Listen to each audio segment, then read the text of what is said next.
అన్నట్టు నీకు మధు కూడా ఏమైనా కాల్ చేశాడా డబ్బుల గురించి? చేశాడురా. నువ్వేమన్నావు? నా దగ్గర డబ్బులు లేవన్నాను.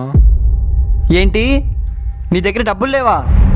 సాఫ్ట్వేర్ జాబ్ చేస్తున్నాడు దగ్గర డబ్బులు లేవంటే నమ్మడానికి నేనేమన్నా ఎర్రి పువ్వులా కనబడుతున్నాను రా? ఏం అంత సీరియస్ అవుతున్నావు? నా దగ్గర డబ్బులు ఉన్నాయి, వాళ్ళు లేవని చెప్పాను. అదే ఎందుకన్నా చెప్పావు? సీరియస్ ఎవరు బాబు, చెప్తాను.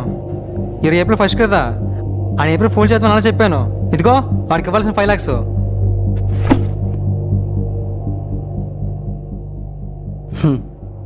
April fool, April fool. నువ్వేంటి ఇలా మాట్లాడుతున్నావు? నేనే మొదటితో మాట్లాడుకుంటాను. వాడెక్కడ లేడు. మరి ఎక్కడ ఉన్నాడు? కాకినాడలో ఉన్నాడు.